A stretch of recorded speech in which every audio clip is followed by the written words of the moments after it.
to San Francisco, but they told me then, this says you're going to be there 2 years to the day, and then you're back. You can put her in for whatever duty station you want, but you're not going to get it.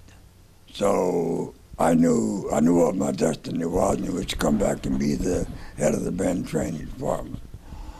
And I served in that capacity. Well, it was nice to have Frank and Dutch whenever they were there. Carl Bowers, he mentioned, he was associated with Band 8 for a long time. He played with us a lot, and he made Warrant Officer too, didn't he? Yeah. Yeah. Yes. But band training was I loved it. I really enjoyed band training. But I think the Navy music system, those Dutch Albert, a really, really big star for doing what he did to the supply system and getting the guys instruments that were of a quality and a quantity that they had them to play, and not, this includes the stands, the cases, everything else. Everything else. I think it was great what he did. Frank was a theory teacher, which was very vital that these kids know that, because if they ever took an examination for anything, they'd better know that theory book. Well, before we go back over to Eamon, quickly, for the benefit of some people that might look at this, might not really know what happened in band training. So could you give us just a quick overview of the band training department? Well, that's kind of tough. We had the rehearsal, the performance, ceremonial, concert-wise, dance bands, and all that, and we had a variety of students. Most of them had played concert band. Most of them had played in marching bands. A lot of them had never been in a dance band, never read any dance music, didn't have any idea. So we had a setup of A, B, and C bands. A bands were the best. Now, there were 4 bands from the Navy. A band from Band 1, Band 2, Band 3, Band 4. There was an A band from the Army, and we had a few Marines in the Navy groups, because they are basically under the Navy at that point. So the job was to find people that could teach these beginners and some that had already been playing dance music, how to get them to play as a band, how to get them to play as part of their section and part of the ensemble of the entire band, and have it come out as we knew dance music. Dance music flow is not that easily defined. It's not easily to write it down on music paper accurately the way it is. It's like I was stopped in the corridor one day by a theory teacher from Mr. Eamon's department, and he said, "Mr. Huddleston, would you sing this line for me?" And I said, "It's the dance band line." He said, "Yes." So I sang it for him. My voice was much better then. Not a lot, just. But when I finished, he says, "You're not playing it the way it's written. You're not singing it the way it's written." Excuse me. I said, "No, I'm singing it the way it goes. which is a very subtle thing that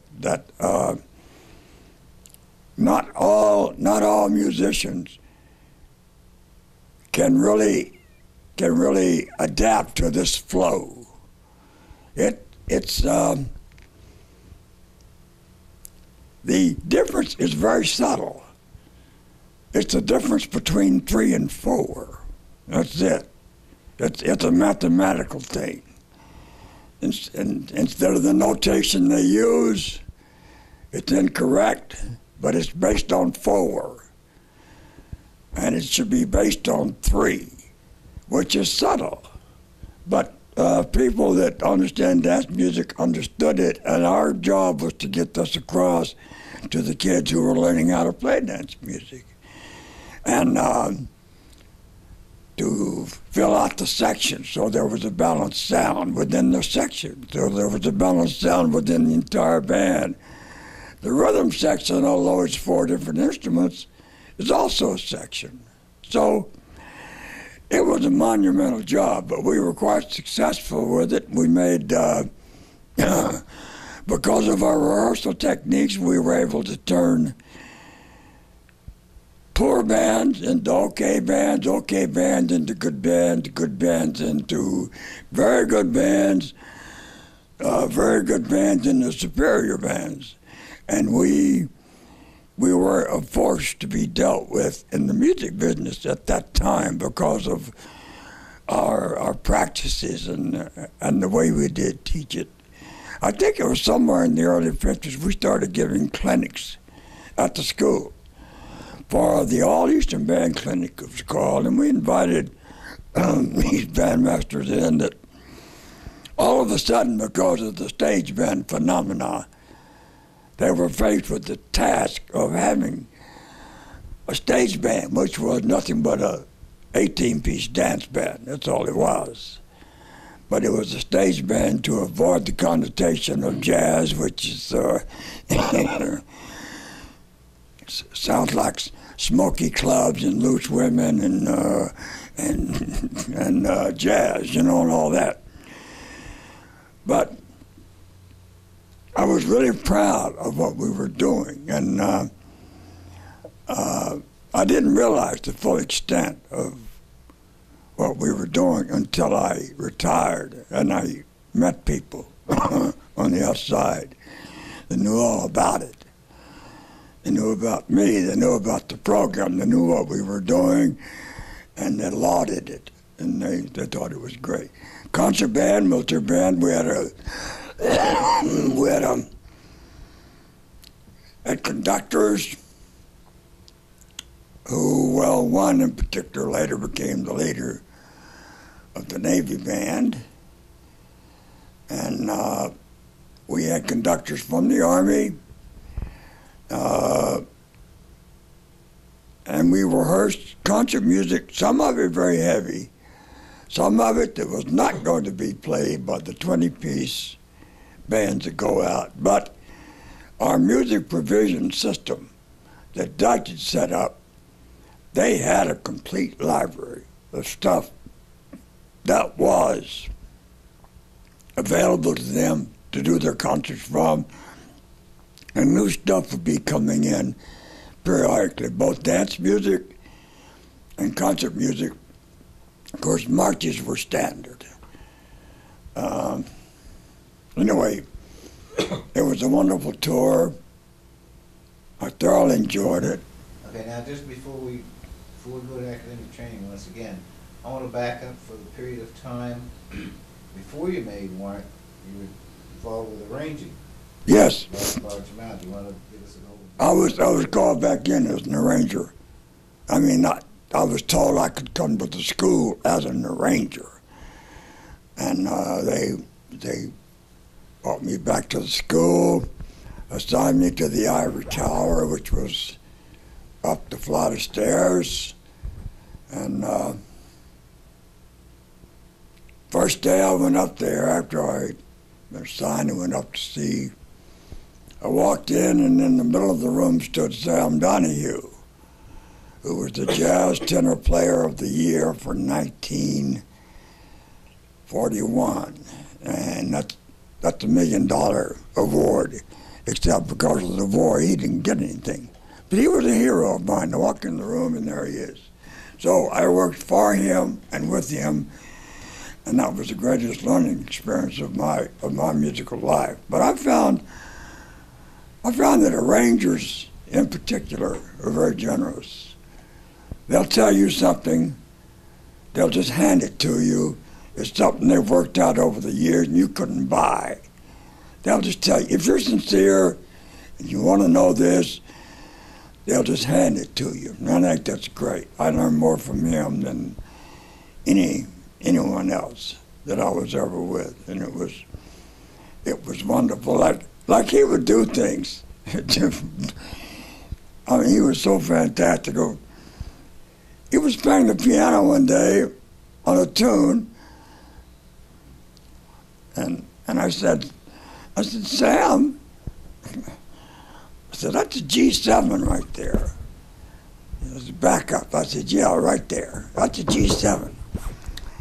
He says, Hud, he was the only one that ever called me Hud. He says, Hud, that will be a G7 at some time when I get to where I want it to be a G7. But in the meantime, it's going to be a couple of other things which make the harmonic structure be moving as well as the rhythm patterns of the tune.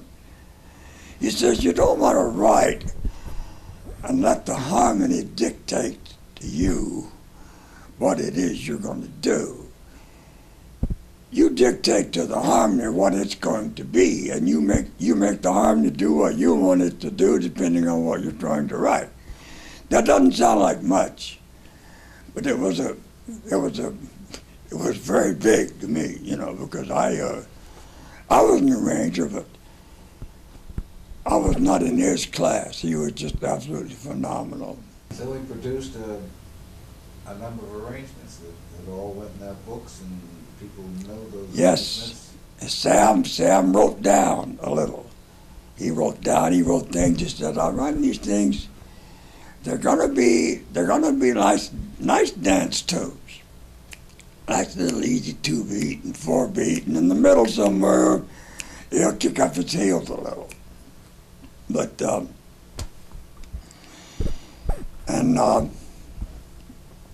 I think I wrote 14. I